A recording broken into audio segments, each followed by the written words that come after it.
On today's episode of Poland Daily Culture, we're providing some insight into a foreigner's perspective on living in Poland.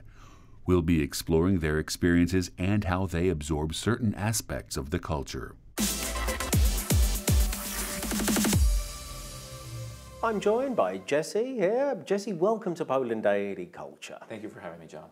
Absolute pleasure. So, we're just going to discuss, just with regard, because you're involved in business, and obviously Poland is enjoying quite a successful period at present. Maybe you could tell us something about, from your experience as an outsider kind of looking in, or at least you are here, but you're kind of looking in. What is it about the mentality of people, perhaps, which has driven the current success of the economy?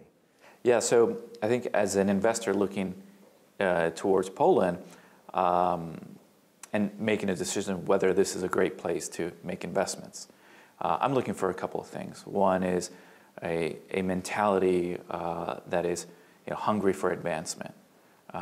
One is a society that's ethical, that follows rules.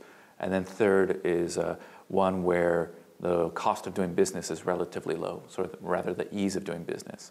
So I think across all three of these factors, Poland ranks pretty high. I think the workforce is very talented. You go down the street and practically everyone you meet speaks different languages, has a pretty strong academic and professional experience.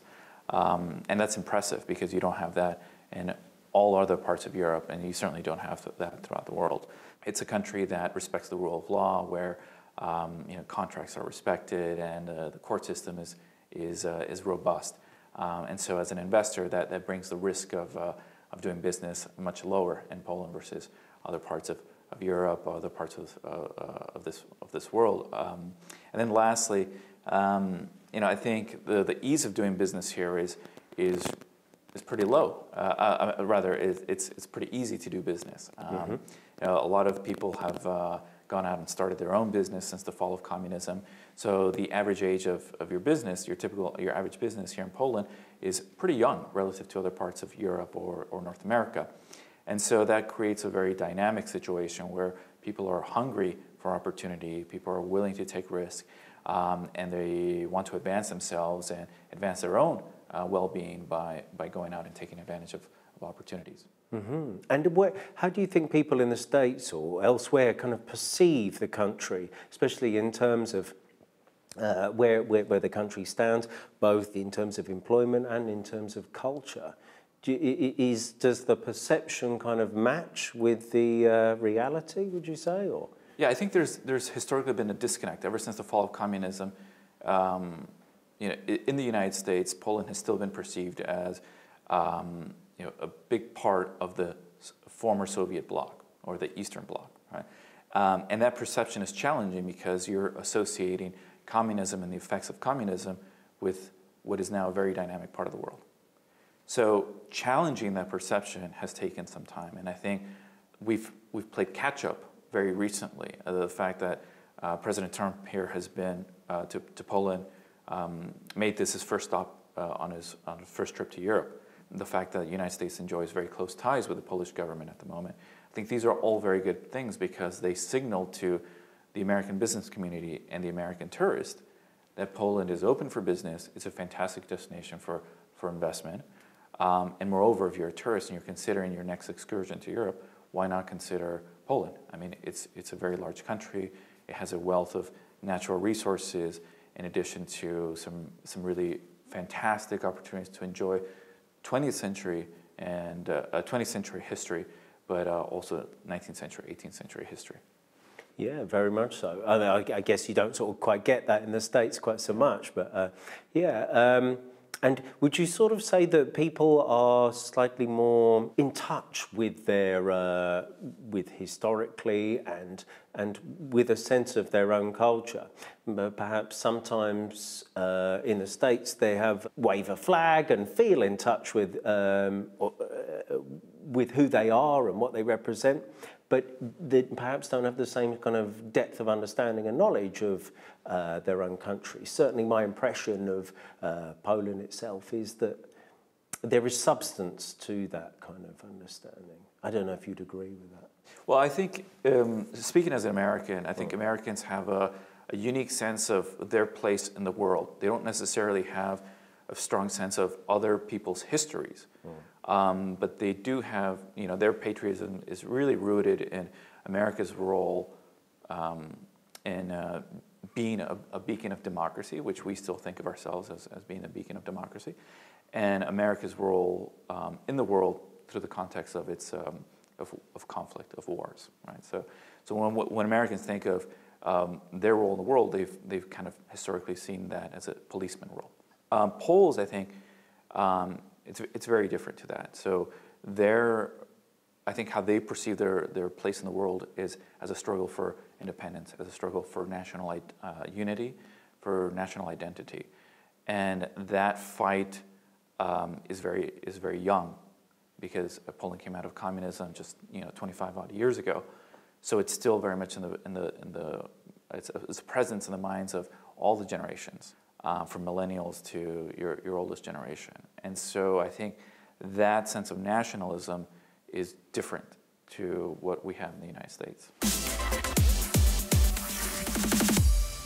Welcome to Poland Daily Culture, and today again my guest will be Nolan McLean. Hello again, Nolan, and welcome to Poland Daily Culture. Thanks. So finishing our conversation about life in Poland, what do you think is the best and the worst thing about living here? I would say easily the best thing about Poland is the people. And that, to be honest, that's true of every country I've ever visited.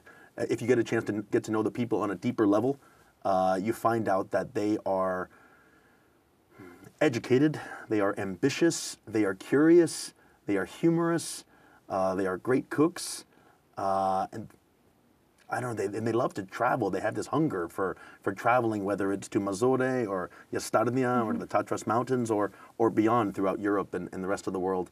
And that energy is addictive, and it's one of the reasons I keep staying here. And is there a thing that you don't like? That's a hard one. There are some inconveniences. Standing in lines.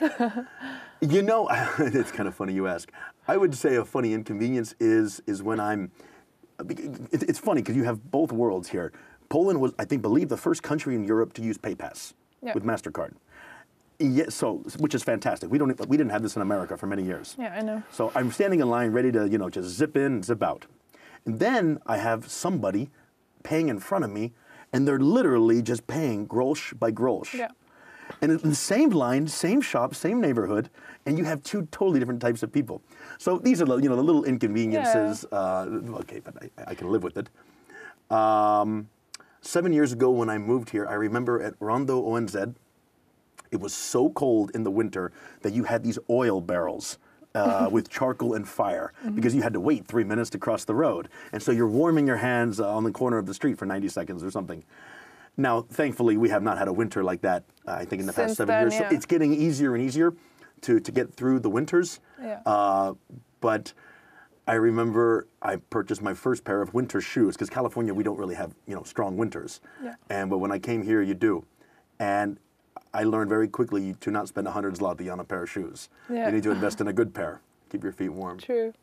And what is a bit aggravating to me is that if you go to a store, a small grocery shop, and you give them a 20 and you're paying 15, they always ask you for smaller change, or don't even think of buying a can of Coke and paying with 100. Exactly. You're never they won't break change. A bigger bill. And so, I have to always have, coins in my pocket to make sure I have the extra, or hopefully pay with PayPass. Yeah.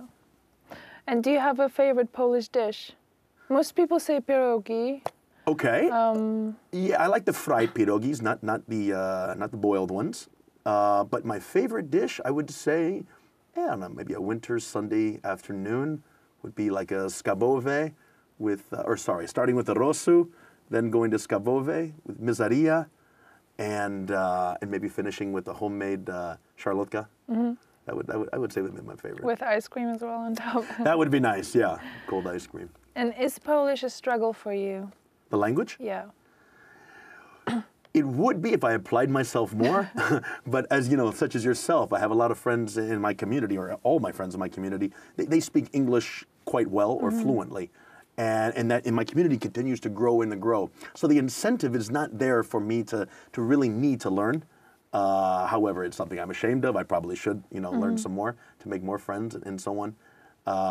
But in terms of any foreigners considering coming here, it's not something that will deter you right from the beginning. You can really build a life here without knowing Polish at the beginning. But going to a small village in Poland, somewhere hidden in the woods, I think Polish is quite necessary to I would agree, so I don't go there alone. And how would you describe our culture? You said that the people are nice, the food is good, that it doesn't get that cold anymore. What do you think about it in general? Well, the Polish culture, it is unique. Of the countries I've visited and had the opportunity to study and live in, I've never lived in one quite like Poland. But it's fascinating because you feel like you're living in history, with real-time history moving. For example, I told you I was living on Żelazna, my first apartment. I remember one building was built like yesterday, and the other building was literally destroyed during the war. And they're neighbors, they're connected. You just don't see things like this in other parts of the world.